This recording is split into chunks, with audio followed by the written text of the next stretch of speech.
Hi friends, ನಾನಿವತ್ತು ಕೋಕಂಬರ್ ಚಟ್ನಿ ಮಾಡ್ತಾಯಿದ್ದೀನಿ. ಇದು ಅಯ್ಯೋ ಚಟ್ನಿನೇನಾ ಅಂದ್ಕೊಂಬೇಡಿ, ಇದು ಒಂಥರ ವೆರೈಟಿ ಚಟ್ನಿ. ಇದು ನೀವು ರೈಸು, ದೋಸೆ, ಇಡ್ಲಿ ಮೂರು ಜೊತೆನೂ ನೀವು ತಿನ್ನೋದು ಚೆನ್ನಾಗಿರುತ್ತೆ. ಚಪಾತಿಗೂ ಕೂಡ ಚೆನ್ನಾಗಿರುತ್ತೆ. ಇದು ನಾನು ಆಂಧ್ರ, ಕರ್ನಾಟಕ, ತಮಿಳ್ನಾಡು ಮೂರು ಮಸಾಲೆಗಳು ಮಿಕ್ಸ್ ಆಗಿ ಮಾಡ್ತಾಯಿದ್ದೀನಿ. ಅಂದರೆ ಒಂದೊಂದು ಕಡೆ ಒಂದೊಂದು ಥರ ಮಸಾಲೆ ಯೂಸ್ ಮಾಡ್ತಾರೆ. ಬಟ್ ನಾನು ಬಂದಿವತ್ತು ಆಂಧ್ರ ಟಚ್ ಕೊಡ್ತೀನಿ, ಇದಕ್ಕೆ ತಮಿಳ್ನಾಡು ಟಚ್ಚು ಕೊಡ್ತೀನಿ, ಕರ್ನಾಟಕ ಟಚ್ ಕೊಟ್ಟು 3 ಥರ ವೆರೈಟೀಸು ಯೂಸ್ ಮಾಡಿ ನಾನು ಇದನ್ನು ಚಟ್ನಿ ಮಾಡ್ತಾ ಇದ್ದೀನಿ. ನಾನು ಇದನ್ನು ಫಸ್ಟು ವಾಶ್ ಮಾಡಿ ಇಟ್ಕೊಂಡಿದ್ದೀನಿ. ಇದು ಸ್ಕಿನ್ ಎಲ್ಲ ಫೀಲ್ ಮಾಡಿ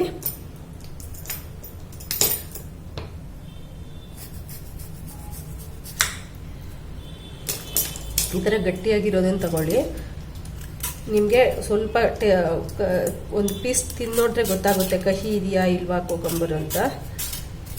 ಇದು ಕರ್ನಾಟಕದಲ್ಲಿ ತುಂಬ ಜನ ಸಾಂಬಾರ್ ಯೂಸ್ ಮಾಡ್ತಾರೆ. ಉಡುಪಿ ಕಡೆಯಲ್ಲಿ, ಮಂಗಳೂರು ಉಡುಪಿ ಕಡೆ ಎಲ್ಲಾನು ಇದನ್ನ ಸಾಂಬಾರ್ ಸೌದೆಕಾಯಿ ಅಂತಾರೆ. ಸಾಂಬಾರ್ ತುಂಬ ಎಲ್ಲ ಸಾಂಬಾರ್ಗೂ, ಹುಳಿ ಸಾಂಬಾರ್ಗೆಲ್ಲ ಯೂಸ್ ಮಾಡ್ತಾ ಇರ್ತಾರೆ.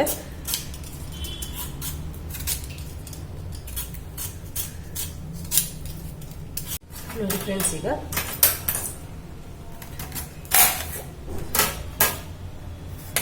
ನೋಡಿ ಒಂದು ಪೀಸ್ ಗೊತ್ತಾಗ್ಬಿಡುತ್ತೆ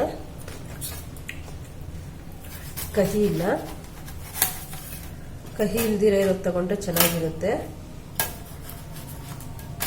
ನಾನು ಈ ಬೀಜ ಕೂಡ ಹಾಕ್ಬಿಟ್ಟು ರುಬ್ಬಿಡ್ತಾ ಇದ್ದೀನಿ.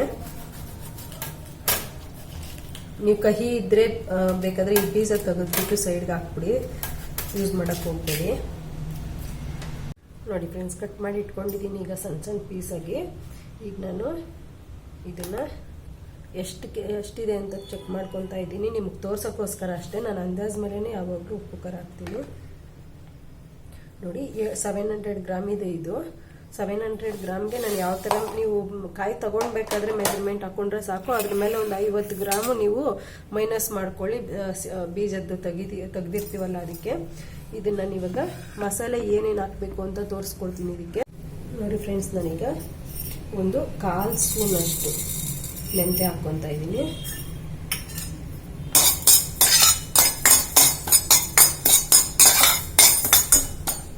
ಮೆಂತ್ಯ ಜೊತೆ ನೋಡಿ ಒಂದು ಅರ್ಧ ಸ್ಪೂನ್ ಅಷ್ಟು ಧನಿಯಾ,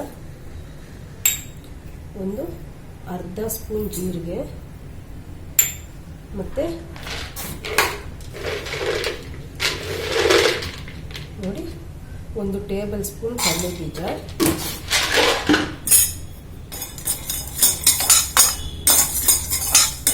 ನೋಡಿ ಫ್ರೆಂಡ್ಸ್. ಈಗ ಖಾರಕ್ಕೆ ನೀವು ಹಸಿಮೆಣಸಿನ್ಕಾಯಿ ಕೂಡ ಯೂಸ್ ಮಾಡ್ಬೋದು. ನಾನು ಒಣಮೆಣಸಿನ್ಕಾಯಿ ಯೂಸ್ ಮಾಡ್ತಾ ಇದ್ದೀನಿ. 8 ಮೆಣಸಿನ್ಕಾಯಿ ಇದೆ, ಸ್ವಲ್ಪ ಸ್ಪೈಸ್ ಜಾಸ್ತಿ ಇದೆ ಮೆಣಸಿನ್ಕಾಯಿದು. 1/4 ಸ್ಪೂನ್ ಅಷ್ಟು ಸಾಸಿವೆ ಹಾಕ್ಕೊತಾ ಇದ್ದೀನಿ, ಹುರ್ಕೊಂಡು ಹಾಕ್ಕೊಂಡು.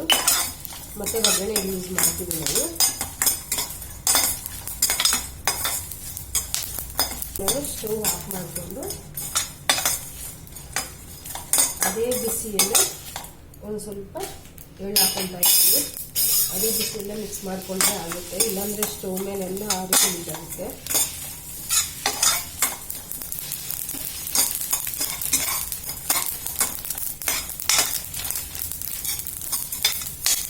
ಒಂದು ಅರ್ಧ ಟೇಬಲ್ ಸ್ಪೂನ್ ಅಷ್ಟು ಹಾಕಿದ್ದೀನಿ. ನೀವು ಬೇಕಾದ್ರೆ ಎಷ್ಟನ್ನ ಎಣ್ಣೆ ಯೂಸ್ ಮಾಡ್ಬೋದು, ಟೇಸ್ಟ್ ಚೆನ್ನಾಗಿರುತ್ತೆ. ನೋಡಿ ಆ ಬಿಸಿಗೆನೆ ಆಗ್ತಾ ಇದೆ. ನಾನು ಆಲ್ರೆಡಿ ಸ್ಟವ್ ಆಗಲೇ ಆಫ್ ಮಾಡಿದ್ದೀನಿ. ಎಲ್ಲಕ್ಕೂ ಮುಂಚೆನೇ ಆಫ್ ಮಾಡಿದ್ದೆ. ಅಲ್ಲಿಗೂ ಇಷ್ಟೊತ್ತು ಮಿಕ್ಸ್ ಮಾಡ್ತಿದ್ದೀನಿ. ಆ ಬಿಸಿ ಇಲ್ಲ ಕಟ್ಕೊಳಾಗ್ಬಿಡುತ್ತೆ, ಚೆನ್ನಾಗಿರಲ್ಲ ಟೇಸ್ಟು. ಮೆಂತ್ಯ ಎಲ್ಲ ಕಹಿ ಬರುತ್ತೆ ಇನ್ನೂ ಜಾಸ್ತಿ ಅಂತ.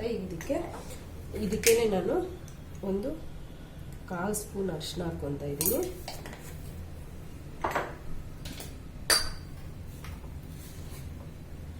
ನೋಡಿ 1.5 ಸ್ಪೂನ್ ಉಪ್ಪು ಹಾಕ್ಕೊತೀನಿ. ಯಾಕಂದರೆ 700 ಗ್ರಾಮ್ ಇದೆ, ಅದಕ್ಕೋಸ್ಕರ. ಕಮ್ಮಿ ಇದ್ರೆ ನೀವು ಕಮ್ಮಿ ಉಪ್ಪು ಯೂಸ್ ಮಾಡಿ. ಈಗ ಇದನ್ನ ನೀವು ಮಿಕ್ಸಿಯಲ್ಲಿ ಹಾಕ್ಕೊಳ್ಬೇಕು ಅಂದರೆ ಈ ಟೈಮಲ್ಲಿ ಮಿಕ್ಸಿಗೆ ಹಾಕ್ಕೊಂಡು ಇದನ್ನ ಒಂದು 80% ಪುಡಿ ಮಾಡ್ಕೊಂಡ್ಮೇಲೆ ಕೋಕಂಬರ್ ಹಾಕ್ಕೊಳ್ಬೇಕು. ನಾನು ಇದನ್ನ ಒರ್ಲಲ್ಲಿ ಬಿಡ್ತೀನಿ, ತೋರಿಸ್ತೀನಿ ನಿಮಗೆ. ಏನು ಹುರಿದಿಟ್ಕೊಂಡಿದ್ದೀವಲ್ಲ ಕಡಲೆ ಬೀಜ, ಮೆಣಸಿನ್ಕಾಯಿ, ಮಸಾಲೆ ಎಲ್ಲ ಹಾಕಿ ಇದನ್ನ ಸ್ವಲ್ಪ ಹುರ್ಕೊಳ್ಳೋಣ.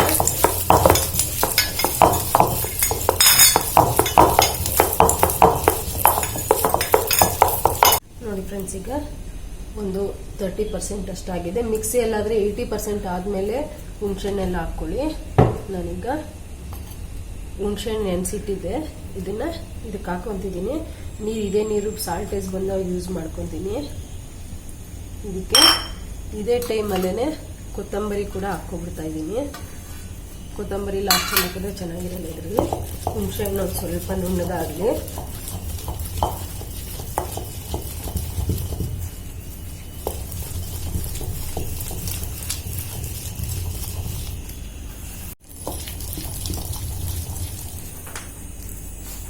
ನೋಡಿ ಫ್ರೆಂಡ್ಸ್, 80% ಆಗಿದೆ.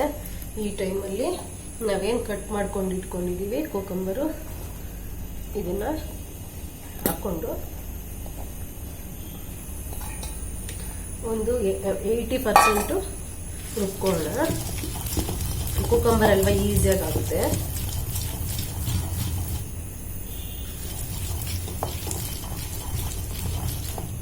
ತುರ್ಬಿಟ್ಕೊಂಡ್ರೆ ಇನ್ನೂ ಬೇಗ ಆಗುತ್ತೆ. ಬಟ್ ನನ್ಗೆ ಈ ಥರನೇ ಇಷ್ಟ.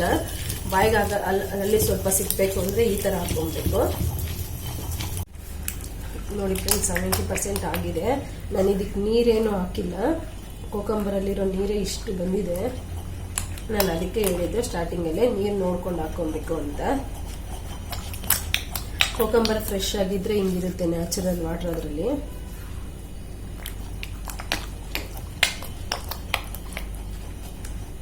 ಮಿಕ್ಸಿಯಲ್ಲಿ ಮಾಡಿದವಾಗೂ ಅಷ್ಟೇ ಫ್ರೆಂಡ್ಸ್, ಒಂದು 70-80% ನುಣ್ಣಗಾದರೆ ಸಾಕು. ತುಂಬ ನುಣ್ಣಗೆ ಮಾಡ್ಕೊಂಬೇಡಿ, ಚೆನ್ನಾಗಿರಲ್ಲ.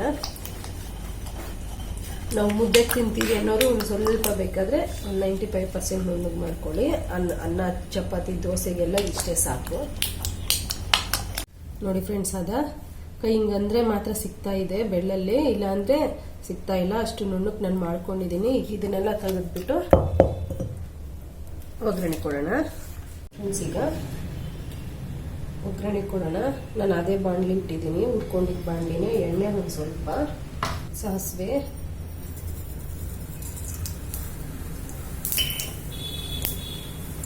ಈಗ ನೋಡಿ ಸಾಸಿವೆ ಸಿಕ್ಕಿದೆ. ಈಗ 3 ಮೆಣಸಿನ್ಕಾಯಿ, ಅದು ಆಪ್ಷನಲ್, ನಿಮ್ಗೆ ಇಷ್ಟ ಇದ್ರೆ ಹಾಕೊಳ್ಳಿ. ಉದ್ದಿನ ಬೇಳೆ ಒಂದು 2 ಸ್ಪೂನು. ಇದು ಕ್ರಿಸ್ಪಿಯಾಗಿ ಬಾಯಿ ಸಿಗ್ತಾ ಇರುತ್ತೆ, ಚೆನ್ನಾಗಿರುತ್ತೆ. ಈಗ ಕರಿಬೇವಿನ ಸೊಪ್ಪು,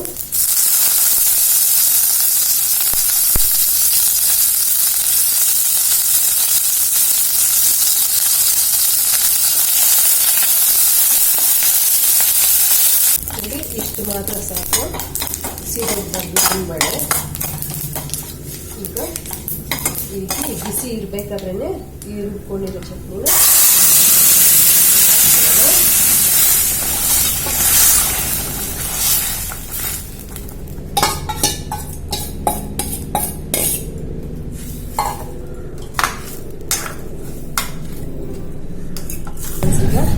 ಚಟ್ನಿ ರೆಡಿ ಇದೆ. ಇದು ನೀವು ಮಾಡಿದ ತಕ್ಷಣ ತಿನ್ನೋದಕ್ಕಿಂತ ಒಂದು 2 ಅವರ್ಸ್ ಬಿಟ್ಟು ತಿಂದರೆ ಇನ್ನೂ ಟೇಸ್ಟಿಯಾಗಿ ಚೇಂಜಸ್ ಆಗುತ್ತೆ. ಇದು ನೋಡಿ ಫ್ರೆಂಡ್ಸ್, ಚಟ್ನಿ ರೆಡಿ ಆಗಿದೆ. ನೀವೊಂದ್ಸಾರಿ ಟ್ರೈ ಮಾಡಿ. ನಿಮ್ಗೆ ಯಾವ ಥರ ಬಂತು ಅಂತ ಕಾಮೆಂಟಲ್ಲಿ ಹೇಳಿ. ನನ್ನ ಚಾನಲ್ ಸಬ್ಸ್ಕ್ರೈಬ್ ಮಾಡ್ಕೊಳ್ಳಿ, ಶೇರ್ ಮಾಡಿ, ಲೈಕ್ ಮಾಡಿ. ಇಷ್ಟೊತ್ತು ನನ್ನ ಚಾನಲ್ ನೋಡಿದ್ದಕ್ಕೆ ಥ್ಯಾಂಕ್ ಯು. ನೀವು ಬೇಕಾದರೆ ಒಣಮೆಣಸಿನ್ಕಾಯಿ ಟೈಮಲ್ಲಿ ಹಸಿಮೆಣಸಿನ್ಕಾಯಿ ಯೂಸ್ ಮಾಡ್ಬೋದು. ಅದರದ್ದೇ ಆದ ಒಂದು ಫ್ಲೇವರ್ ಅದು ಬರುತ್ತೆ. ನೋಡಿ, ಥ್ಯಾಂಕ್ ಯು.